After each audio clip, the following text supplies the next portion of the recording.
大家好。好。谢晋和先生说我的中文现在还可能好一点了，我恐怕这个过去的1年我的中文没有进步的什么好，工作 too busy， 没有时间学中文的，所以我还是要用英文做这个演讲，真的不好意思。So much for my lousy Chinese. I'd like to talk about world economy at the crossroads and end of American-led global order today, but maybe it's not the end of American-led global order, it's the beginning of American-led global disorder. Because so many things are happening starting in the United States. Some are good, some are horrible, and some are still uncertain. So what I'd like to talk about today is basically 3 things, and maybe 4 if we have a time, that is affecting the global economy in very big way. One is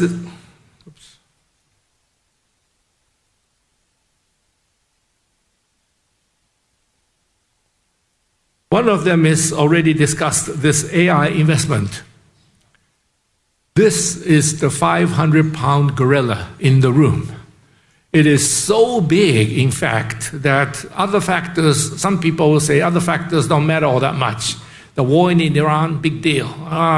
Protectionism, it's a sideshow. This AI revolution is the thing. And I'm sure you have heard many of this all over the place. And of course, Taiwan is a huge beneficiary of this AI revolution, because to do this AI, they need all the chips from Taiwan that Taiwan can produce. And some South Korea, some Japan, but this is where the action is. So it's great that so many companies, so-called hyperscalers in the United States, are spending $500 billion, $700 billion to put together these data centers. And they need all the equipment that we can produce, because so many of them are only produced here in Taiwan. So yes, this AI investment boom is a great thing. I also believe that AI is one of the biggest transformation of human society, in the sense that when the Industrial Revolution happened with science and technology, all of those were basically helping human beings below the neck, right? With machines, we can make things faster, more precise, stronger, but not above the neck. But with AI, they're now helping us above the neck. We can get all this information that humans have collected over the centuries very quickly, and they even let you help you analyze these numbers to make sense out of those numbers. So in that sense, this is a huge revolution. We should never underestimate the impact this is going to have going forward. And it's so glad that Taiwan is part of it, a very important part of it, because that's benefiting this economy massively. But even though I am no expert on AI, there's one thing that bothers me, and that is that so many companies that are building up these data centers, they are not making money on AI yet. Some are, of course, making money, but nothing to justify the kind of money that they're spending on their data centers and investments. Some of them are even thinking of putting together nuclear power plants next to the AI data centers, so that those data centers will have enough electricity. And that's why the amounts are so large, and that's why, in some sense, the U.S. economy is doing okay. The U.S. economy in many other parts are not doing all that great, but because of this, U.S. economy is doing great. It's held up. But for that to continue, these guys have to make money, and plenty of money to justify the expenses they are putting in. And that gets me to worry a little bit about what happened 25 years ago with the IT boom. Remember the IT boom 25 years ago? Wow, the share prices went sky high. Everybody was so excited that all the computers can talk to each other, and now we can communicate so easily all around the world. Of course, that IT boom transformed the entire way we do business, the way we communicate all around the world. That was great. But those guys are not making all that much money at that time, and of course we experienced this huge drop in share prices. Amazon prices down 90% or something at that time. So we might be in for that kind of adjustments going forward. Adjustments will not slow down the AI revolution. The adjustment of share prices in year 2000 did not slow down the IT revolution. So chips are still needed, data centers are still needed, but there might be adjustments going forward, and we should be not expose ourselves too much, not put all the eggs into one basket, because when the adjustments come, it could be quite painful at that time. Now, as I said earlier, I am not an expert on AI, so I like to talk about the other two, which also affect this part of the world very strongly. And one is the energy crisis that started with United States attacking Iran, and the other one is the protectionism, which is kind of quiet at the moment, but I don't think this is going to go away. And both of these affect this part of the world more than any other parts of the world, because Asia is dependent so much on energy and oil supplies from the Strait of Hormuz. And in terms of protectionism, Asia is very much affected because Asia benefited most from the free trade system that Americans put together after 1948, the so-called GATT system. If there were no free trade, the way the Americans put together back in 1948, none of us would be here today talking about all these things, because the economy would have grown much, much slower. So I like to talk about these two. Then the first one is the energy crisis. How did we get into this mess? Well, in order to understand what's happening in the Middle East, we have to go back to 2015. So what happened in 2015? 2015, President Obama of the United States, together with the United Nations entire Security Council members, plus the EU, plus Germany, all together negotiated with Iran to come up with denuclearization of Iranian armed forces. So this agreement was put together in 2015. It took 20 months of very careful negotiations. And based on that agreement, Iran actually moved quite a bit of their enriched uranium out of the country, as was specified in the agreement. And so Iran was moving to enter the global community of countries. Other countries are beginning to remove sanctions against Iran. So we were moving forward. And then on 2018, Donald Trump comes along, and he basically abrogates the entire arrangement, pulls the United States away from Iran, and away from this agreement, and put the sanctions back on. Now put yourself in the position of Iranians, right? You agree to this agreement, you already shipped the uranium out of the country, to Russia in this case, and then the Americans abrogates everything and then put the sanctions back on. Well, then perhaps Russians have to return the enriched uraniums back to Iran, but of course that did not happen. So a lot of people in Iran were very, very upset that United States became such an unreliable partner. And starting from there, everything started going in the wrong direction. And so, if I may compare where we are today with where President Obama was 2015, you see a very big difference. In 2015, when President Obama was putting together this agreement, all US allies were with the United States.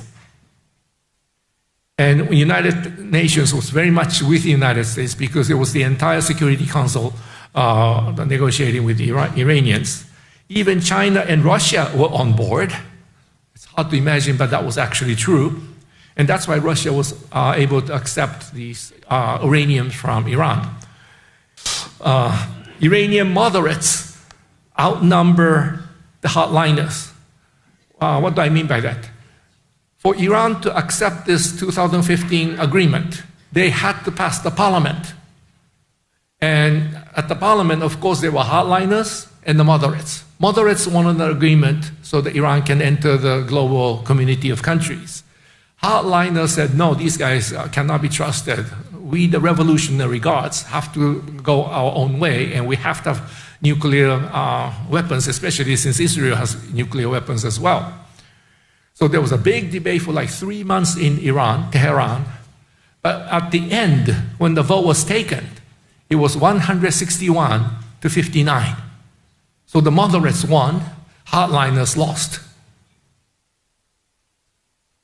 So there were more moderates than hardliners at that time. And at that time, United States was considered a very reliable partner for negotiation. The only group that was not part of this arrangement was Israel. Wow. It's a very bottom one. Mr. Netanyahu and Israelis were not very happy that it should have been harder, more strict on Iran. Well, today, Donald Trump is facing the situation where, as you can see, US allies are not on board. Every one of the US allies wanted to keep a distance on this war with Iran. United Nations, of course, not involved. China and Russia, of course, not involved. And Iranian moderates outnumber hardliners, not a chance. Because those 161 votes that moderates were able to get, they looked very stupid after Trump pulled the United States out of the agreement. And hardliners at the time says, I told you, so these Americans cannot be trusted. So now the entire Iran is run by hardliners. No moderates left. This is Trump's own making. And is the United States considered credible? Of course, it's the same Trump who pulled the United States out of that agreement. And when the United States started the war, February 28th this year, nothing that happens on February 28th is good, but that one was pretty bad. United States and Iran were still negotiating. So while they're still negotiating, Americans and Israelis start attacking Iran. How do you feel if you're Iranian at that time? In the middle of negotiation, they drop bombs and start killing you. The same thing happened actually with the Japanese attack on Pearl Harbor. Right at that time, US and Japan were still negotiating. While negotiating, Japan started attacking Pearl Harbor. That really galvanized Americans who were against the war at that time into fighting the Japanese. So the slogan at that time was, remember Pearl Harbor. That's the slogan. Same thing is happening in Iran. We were supposed to be negotiating, and then you drop bomb on us. How can you trust even for 1 minute? That's basically the situation now. And so what happened is that we are in a very difficult situation compared to 2015. But this last entry, Israel's Netanyahu, for him, the whole purpose of having this war is to make sure that the new agreement with Iran is much better than the old one. So Trump is stuck in a situation. Trump is stuck in a situation where Israel is very much run by hardliners. And Netanyahu is a hardliner, very extreme hardliner. Iran is run by the hardliners. And then one in the middle, Trump, is not trusted by the Iranians at all. So this is where we started. And I think Trump's thinking was that, yeah, situation is pretty difficult, but if I can beat the Iranian military all at once in this massive military attack on the first few days, Iranians will give up. And if the Iranians give up, then everything will be fine. That was his thinking. And it's Netanyahu, Israel, who told the Iranians that if you push them hard enough, hit them hard enough, they will give up. So Trump basically bet on that assessment, military assessment, provided probably by Israel. Because I know that the US military was not so sure. US military actually warned President Trump that once Iran survives the initial attack and start controlling the Strait of Hormuz, we're going to be in big trouble. And I actually visited Washington April of this year to talk with these people.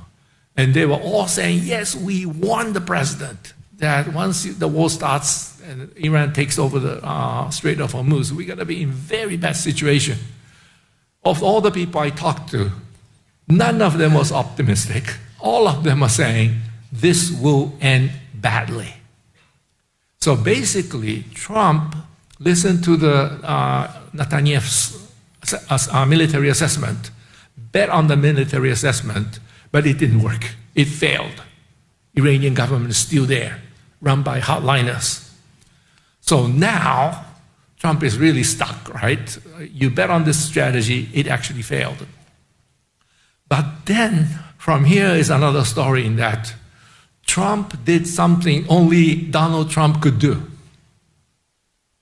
He decided to make a 180-degree turn. He started bashing Netanyahu. And he started using the words like, you're fucking crazy. You know, that's not the kind of word that President of the United States are supposed to use to your allies. But he publicly said all of that things, basically to remove United States away from Israel. And he basically agreed to everything the hardliners were demanding in Iran. Because he realized that there's only hardliners left in Iran. So if you want to end the war, you have to negotiate with the hardliners because there are no more moderates left. So basically, Trump made this huge turn, accept all the conditions that hardliners put on board, then bashed Israel, and end this agreement by the Avian Summit in France for G7 countries. Why? Because if you get this agreement in time for the Avian Summit and submit it to all the other G7 members, of course, say, oh, this is great, the war is coming to an end. Then he has a credibility again by saying, look, I ended the war. G7 countries are all with us, with me. So Israel, you shut up. That's basically how he handled the situation. Ordinary persons probably would never come to this kind of actions because, you are losing face, you're surrendering to the Iranians, and you're going against the Israeli interest. But to Mr. Trump, getting the deal done is everything. And we should have known that this is likely to happen because remember February of last year when Trump was meeting Zelensky in White House? Trump actually said, I can end this war in one day. And most people were not wondering what that meant. Well, on that February meeting with Zelensky, we realized what he meant when he said he can end the war in one day. It literally meant Ukraine to surrender. If Ukraine surrenders, the war will end in one day. But at that time, Ukrainians were very upset. Europeans were very against it, so that did not happen. But this time, it was the turn of the United States. United States is the person to make that decision, and Trump made that decision. Okay, let's accept all the demands from the hardliners and end this conflict. So that's where we are now. Only Trump could have come to this kind of conclusion. What's going to happen next? Well, from this point onwards until the end of the 60-day period, the 60-day period, I am sure, will be extended because coming up with this kind of nuclear agreement, you have to go through very little details, one by one. And the last agreement, with everyone working so hard in good faith, still took 20 months. So this one, I'm sure, will take much longer than 60 days, unless Trump says, okay, just do everything that Obama did and we go with that. But during this period, Trump will have to appear very strong against Iran and very strong against Israel. He has to appear strong against Iran to make sure that Iran will not keep on adding more conditions, knowing that Trump is in a very bad situation. So in order to stop that from happening, he will have to appear very strong against Iran. And the most recent military action against Iran shows that, yes, Trump made this big decision, but that was the bottom line. He will not move any further. So that's action. And then Trump will also have to come out very strong against Israel. And when the J.D. Vance, the vice president, said 2/3 of Israeli budgets, defense budgets, are actually paid by American taxpayers, and I couldn't believe that he actually said that. But he said it to prove that who is the boss. We are paying your defense. 2/3 of your defense is paid by American taxpayers. So I'm the boss, you listen.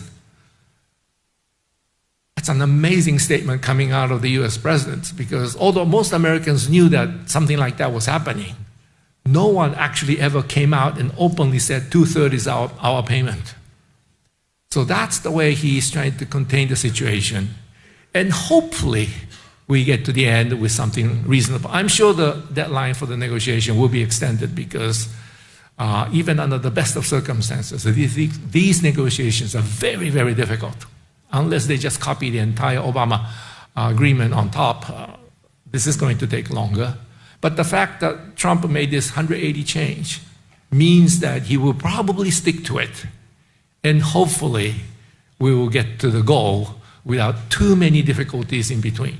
I'm sure there will be a lot of things, and Israelis and Hezbollah in Lebanon, and all these problems are still very controversial. But I'm hoping that now that Trump made this big decision, very difficult decision, as he said when he was signing the agreement, I hope it holds. Then the next question is, how did we end up with someone like Trump?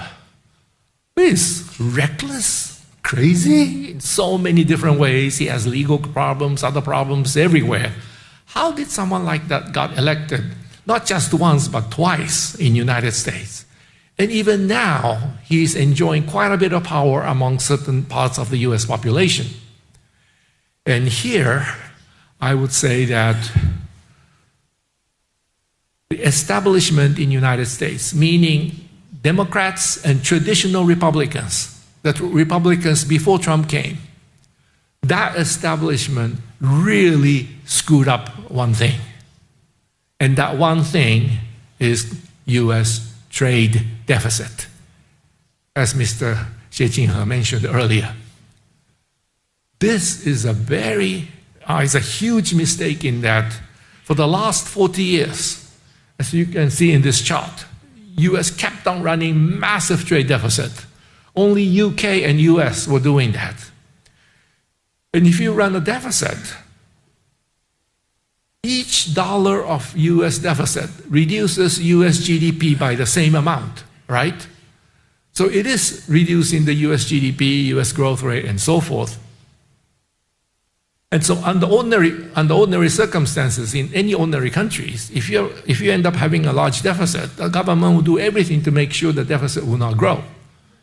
But US didn't do that for such a long time. And what is even stranger is that people talk about budget deficit a lot in the United States or in Japan or many other countries. The government is borrowing too much, this budget deficit is no good. The budget deficit is an income transfer within a country. So from one pocket to another, right? That's the budget deficit. Trade deficit is a transfer of money out of the country. So the country actually becomes poorer and poorer.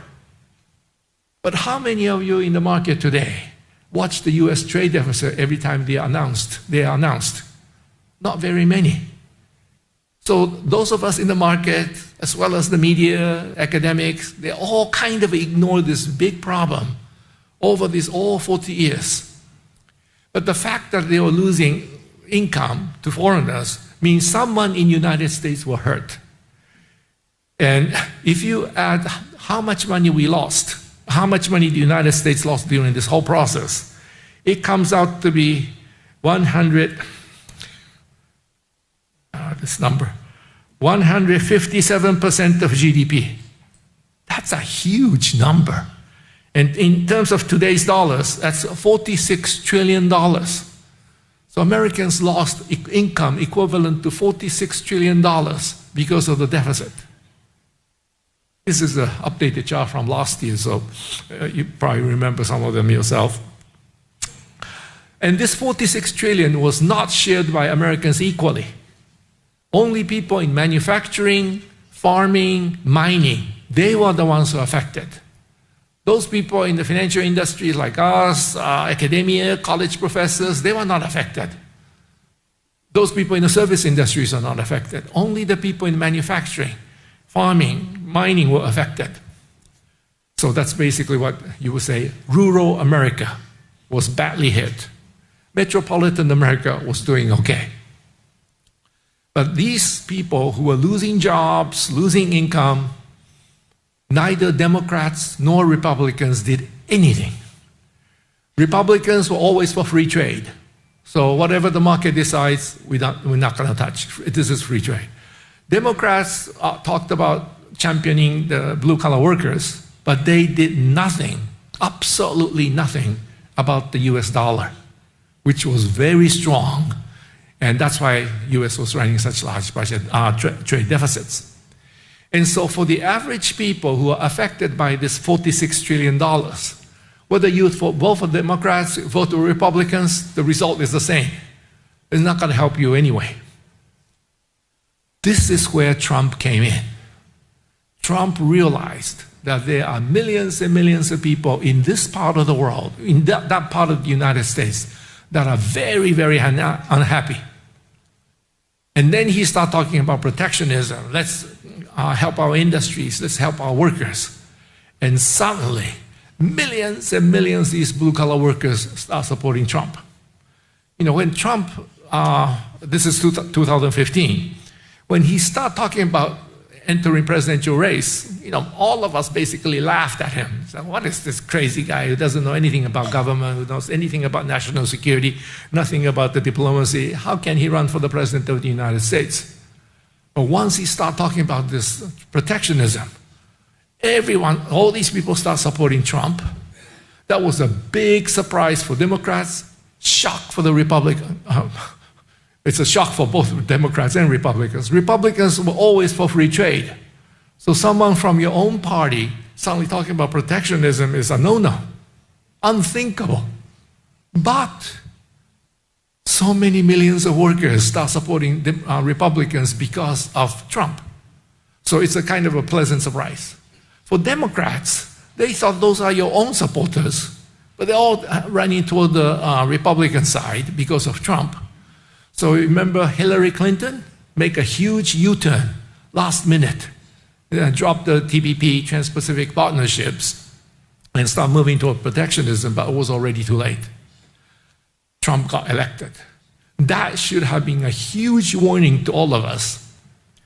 But apparently, not too many people in the establishment heeded those warnings, in that we don't do anything about this problem, we will actually lose free trade.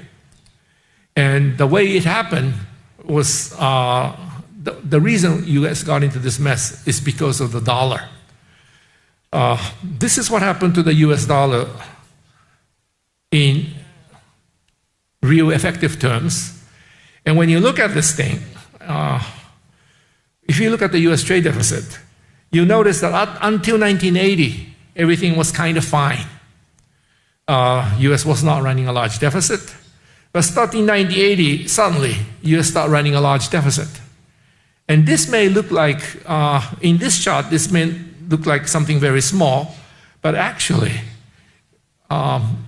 in real terms, it was a huge shock to the United States, because industries after industries were shut down by, at that time, mostly Japanese and some Europeans. Look what happened to the dollar here. Once in 1980, there was a big regulatory change allowing countries from foreign countries to enter different countries' capital market. So before 1980, it was not possible for Japanese investors to buy US treasuries or US investors to buy Japanese equities. That was all prohibited all across the country. But on 1980, that was allowed. And when that was allowed, huge amount of money started pouring into the United States. And in order to buy American stocks, US treasuries, you need dollars. So they sold Japanese yen, they sold German mark to buy US dollars. And that's how you ended up with this massive appreciation of the dollar. At its height, it was 280 Japanese yen to $1. At 280 Japanese yen, no American companies could compete. It got so bad, and I was at the foreign exchange desk of the Federal Reserve Bank of New York. That's when the US government does the foreign exchange intervention. And we were getting tons of complaints and phone calls from all around the United States telling us that, how come you're not doing anything about this strong dollar? We are killed. We are going bankrupt. Do something. But at that time, President of the United States was Ronald Reagan. He did not want to intervene in any market. He was a free trader in the true sense of the word. So he said, whatever the market decides, we respect it. So even though those of us at the New York Fed kept calling the Treasury Department, foreign exchange intervention in the United States is not decided by the Federal Reserve. It's actually decided by the Treasury. We do the work, but they make the decision. So we made lots of phone calls and said, hey, don't you think we should intervene? But said, no. So that's how we ended up with a dollar exchange rate like this. But finally, by September of 1985, situation got so bad because everyone in the US wanted to go for protectionism. Because if you cannot do anything about the dollar, the only way to protect yourself is protectionism, raise tariffs. And it got so bad that Prime Minister of Japan, Mr. Nakasone, flew to Washington and told Reagan that if we don't push this dollar down by coordinated intervention, there will be no free trade left. And Reagan, such a strong supporter of free trade, finally decided, okay, let's intervene. And when they intervened, as you can see, the dollar came down very, very sharply, as you can see here. And with this fall in the dollar, protectionism was gone. I remember by 1987, no one in the United States was talking about protectionism because the yen dollar rate was down to 120, whereas before it was 280. But unfortunately, that was the very last time US did anything about the exchange rate. After that, as you can see, dollar starts strengthening again here, and again more recently. But US did absolutely nothing. Trade deficit got worse and worse and worse. So until something is done to this problem, Donald Trump will remain effective, will remain influential. And this is something that we have to accept, in that if you go by the traditional thinking that we cannot do anything about the dollar, and, sorry, let me move this. If we accept this whole notion that the central bank cannot move the exchange rates anymore because the daily trading volume in the foreign exchange market is so big, there's only so much that central bank can do. If you agree to that argument and foreign exchange cannot be touched, then the only way to help these people who lost jobs because of the strong dollar is to put up higher tariffs. And that's basically what Trump is proposing. And that's why he still got so much support from these people who believe that and they needed help. Now, as I said last year, this whole notion that the dollar cannot be moved is wrong. It can be moved. And we proved that with Plaza Accord of 1985. During the Plaza, and because I was there, I can remember, we had the same debate. Daily trading volume is like this. Central bank can only put so much money. There's no way we can move the exchange rate. But when we did it, exchange rate actually did move, and everything was adjusted. Why? It's a very simple reason. Central banks are the only players in the foreign exchange market that doesn't have to make money. Everyone else in the foreign exchange market, you people included, in the foreign exchange market to make money, right? The central bank doesn't have to worry about making money. So when central banks, at that time G5, so 5 central banks are coming at you, and you are the one of those who have US Treasury bonds or US equities in your portfolio. I know many Taiwanese investors have that. But if all these central banks start coming at you, what are you going to do? Of course, as a private sector, and you have lots of money, so you can fight the central banks and see who's stronger. But you are not in the market to prove how strong you are against the central bank. You are in the market to make money. So when the other side doesn't have to make money, but you have to make money, you're actually in a huge disadvantaged position. It's like walking in the wrong alley in New York City somewhere, and then you suddenly realize that you're surrounded with these bad kids who want some money from you, right? Now, maybe you kept your body strength up, and then your muscle, you have plenty of confidence in your muscles. Maybe you can beat these kids, and then you can get away with it. But chances are high that if some really bad kids come at you, try to get money out of you, but you have a job, you have a great job in Taiwan, you're managing billions of dollars every day, all this, you have a great family, social standing, you don't want to fight with these kids, right?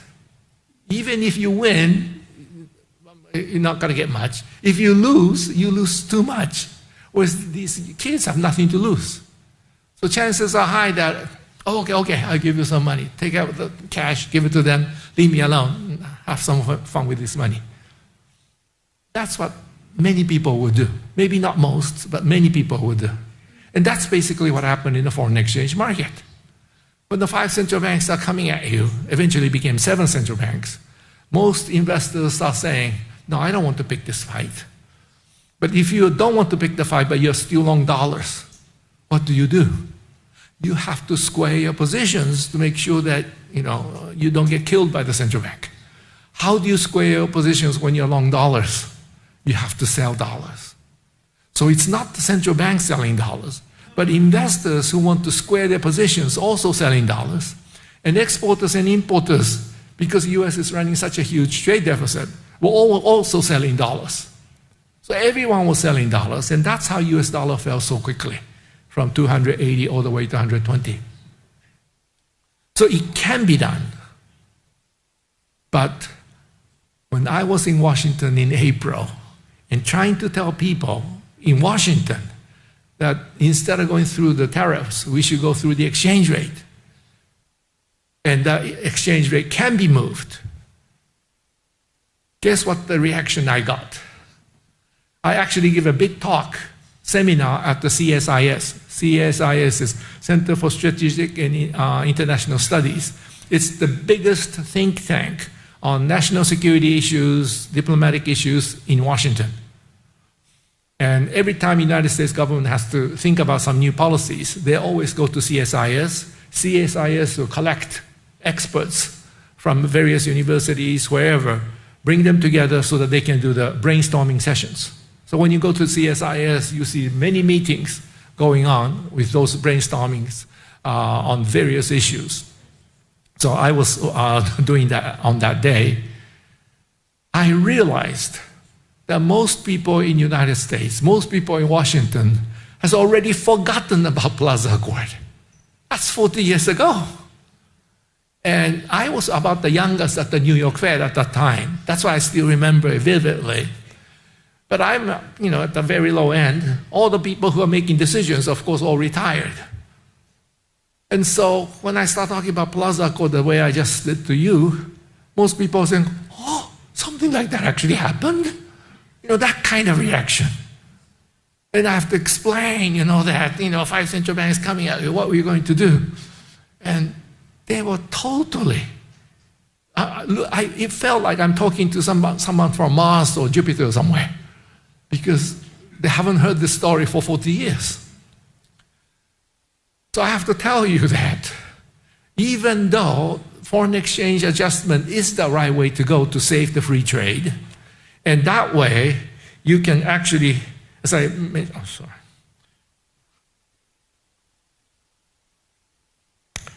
You know, if you are successful with tariffs, and if because of tariffs all the industries return to the United States, but those industries are not going to be internationally competitive, right? They're protected. That's why they're back in the US. If the tariffs are removed, they all disappear also because they are not internationally competitive. And having internationally uncompetitive industries is no way to make America great again. In order to make America great again, you have to have internationally competitive industries. America was great 40, 50 years ago because it had internationally competitive industries. So even if Trump got all the tariffs in place, he's not going to achieve what he wanted to achieve. To achieve where he wanted to go, exchange rate must adjust. But because so many people have forgotten that it can be adjusted, we are stuck in a situation we are in now. And so for foreign exchange adjustments to actually take place, all these people will have to be taught again what the Plaza Accord was and how it worked. And that may take months, that may take years. So in the meantime, Trump will be still talking about tariffs. And even though he was shot down by Supreme Court on 2 cases already, he will still try to come up with something to push tariffs.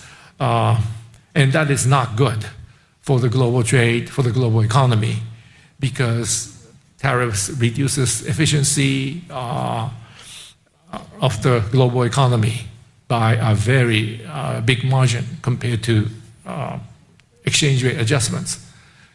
And after Plaza, a lot of people worried that the dollar will no longer become the international reserve currency. But even though the dollar fell nearly half, the position of the US dollar as an international reserve currency was not affected at all. And the position of the United States as a leader of free world, free trade, was not affected either. And so, but these things have to be taught again to the policymakers in Washington because they have all forgotten about it. And so, until Republicans, traditional Republicans, until Democrats began to realize that the right way to revive the American industries is not through tariffs, but through exchange rates, and that it can be done, until that point is reached, I'm afraid we are going to be in this very unstable world for the time being. Now that those 2 tariffs that Trump put in were already struck down by the Supreme Court, my guess is that Secretary Scott Bessent will probably try to pressure Japanese, Chinese, possibly Taiwanese government to move the exchange rates under the table. That is, say, slowly, kind of, can you push it higher? Can you push it higher? That kind of thing. You already notice that Chinese are doing it. Renminbi is already much stronger than it used to be, something like 7%. China's trade surplus with the United States is half of what it used to be. It's down to half. So China doesn't have to move the exchange rate anymore. Well, at least they can make that argument. But they still ended up pushing the renminbi higher. I think because U.S. is now trying to tell policymakers in China, Japan, places, if at all possible, please move the exchange rates higher. And Japan, as you know, intervened very heavily in the foreign exchange market in March, huge amounts. It did not last very long because the Bank of Japan is unfortunately very much behind the curve on inflation. But the fact that these things are happening means that on surface, Trump will talk about tariffs, but under the table, Scott Bessent, the US Treasury Secretary, will be probably pressuring various monetary authorities that, if at all possible, push your currencies higher if you want to avoid further tariffs or other problems that you might encounter in the US market. So that's my view on where we are on these tariff issues. And lastly, I want to talk a little bit about something completely different, and that's US monetary policy. We just got a new Federal Reserve chairman by the name of Kevin Walsh. And this chairman is very, very different from the previous 3 or 4 chairmen. He is still young, 58 or something, 56. He is very determined to change the way Federal Reserve operates. And he has been pushing for his agenda for the last 20-some years. Basically, he wants to remove this massive amounts of reserves in the banking system that were put in place by Bernanke, Janet Yellen, and Jay Powell out of the system. He believes, he and Bernanke were both students of Milton Friedman. And you know, Milton Friedman is a monetarist who said, if you double the money supply, the prices will double, that kind of things. And both of them were together when the Lehman Brothers collapsed, 2008. And given how sharp and Kevin Walsh is, Kevin Walsh was Bernanke's right-hand person to handle this massive banking crisis that we encountered back in 2008. And at that time, as you can see on this chart, Bernanke did this first quantitative easing here. Now this chart, the red line is the monetary base. That's how much reserves the banks, our central bank, and that's the amount of reserves the central bank added to the banking system. That's the red line, monetary base. The blue line is the money supply, M2 money supply, how much money we get to spend. And the green line is this how much money banks lend to the private sector. And if you remember your economics, we were taught that these 3 lines are supposed to move together, right? If the central bank increases the monetary base by 10%, money supply, credit, all increasing by 10%. And that world did exist before 2008. So as you see here, 3 lines are moving together. 3 lines moving together means central bank increased the monetary base, money supply increased, bank lending increased by about the same amount. So that's why 3 lines are moving together. And that's the textbook world. But in 2008, housing bubble collapsed, asset prices collapsed, but liabilities remain. And all these people with liabilities still up here, but asset prices down here, the balance sheets underwater, they all start paying down debt to come out of this negative equity. And so as you can see, the green line actually shrunk. Here, the green line is actually shrinking, even though Federal Reserve increased monetary base massively. Under ordinary circumstances, if they increase monetary base like this, and the QE1, they double the monetary base, so prices should have gone double. But as you can see here, prices did not move at all. Lending by the banks actually shrunk, and US economy was suffering badly.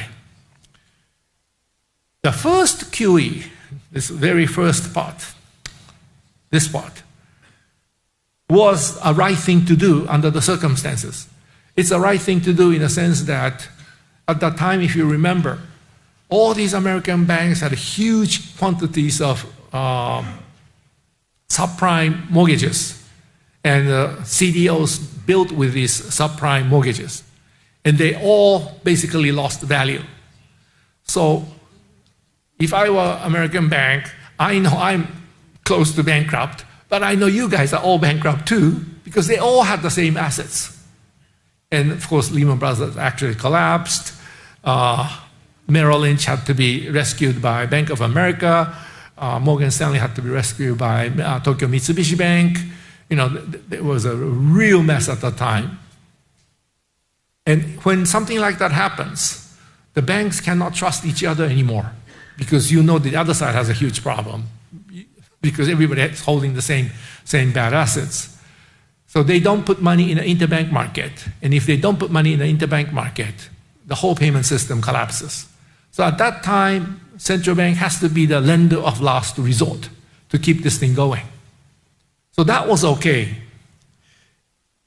And Kevin Walsh was working closely with Ben Bernanke. But then, 2 years later, Ben Bernanke said, hey, let's do more. This one, QE2. By the time QE2 was put in place, this banking crisis was already over. It was contained. So the second one, the QE2, was really to get the economy to move, not solve the banking financial crisis. And that's where Kevin Walsh said no to Bernanke. If you increase reserves like that, once the private sector finishes its balance sheet repair and comes back to borrow money again, banks have almost unlimited money to lend, and that will create massive inflation. So we can do quantitative easing during crisis, like banking crisis, but not afterwards. We should take the money back. But instead of taking the money back, as you can see, the Bernanke kept on increasing the money in the system. QE1, QE2, QE3.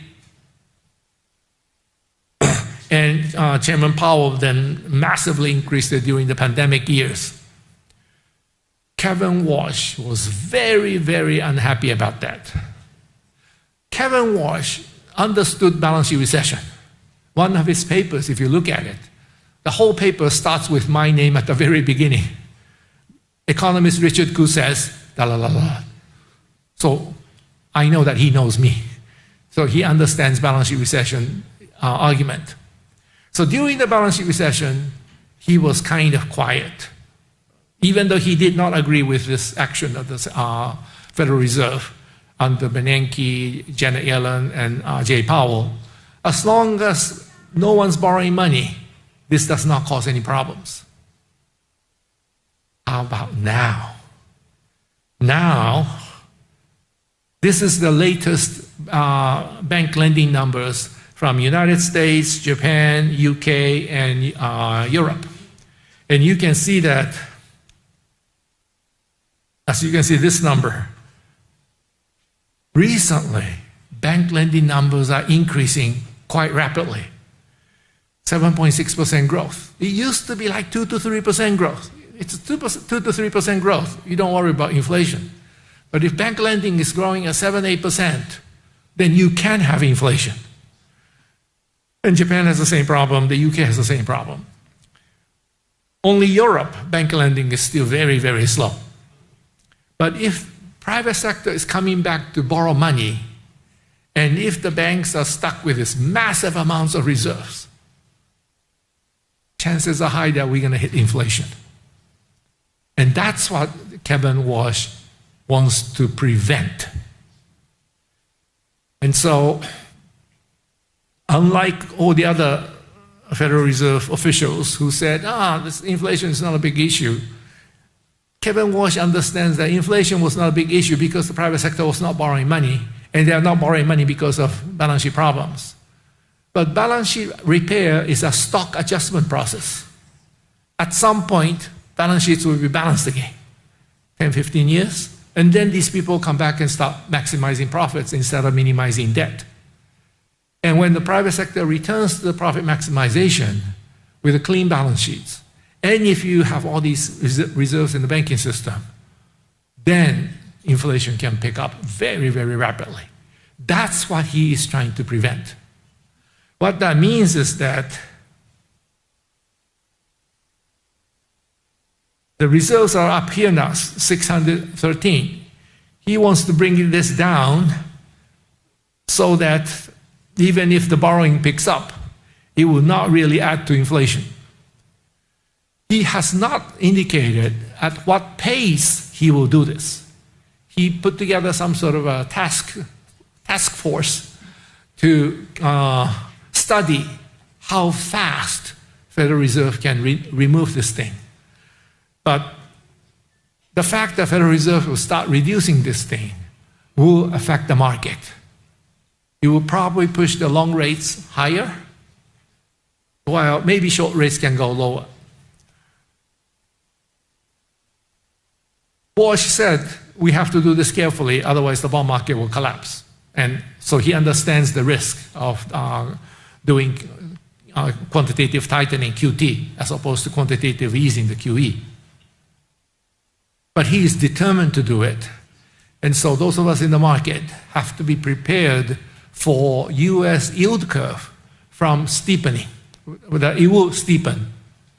And how did someone like that get a job from Trump? Right? He's trying to stop the inflation by tightening monetary policy. If you tighten monetary policy, of course interest rates will go up. How did he get the job? He probably told Trump the following way. I like to do quantitative easing. If you do quantitative easing, you remove this excess reserves in the banking system, so there will be less inflation. And because there's less inflation, I can bring the short-term rates down. That's the argument apparently Walsh used, according to Wall Street Journal report. Trump did not probably understand the first part, the quantitative easing part. He only understood the last part, that he can bring the short-term rates down, and says, okay, you have the job. But at some point, Trump may regret that yield curve will be steepening. And in the United States, as you know, it's not the short rates that really matter for real estate market, it's the long rates. And the Trump Walsh is actually trying to push the long rates higher and bring short rates lower. And so maybe a year from now, Trump will say, oh, this Walsh guy fooled me or betrayed me. That can happen. But the fact that he already got the job and Trump actually selected him to this position means that we will going to see quite a bit of this unfolding going forward. I'm sure he will go slowly. I'm sure he will be very careful not to destroy the whole bond market, which can happen. But we haven't seen anything like this before. We never see quantitative easing until 2008. Now we'll be seeing quantitative tightening starting this year. Now, I don't want to sound too alarming, because if you look at other countries, this is the European Central Bank. And the European Central Bank has been reducing excess reserves in the banking system.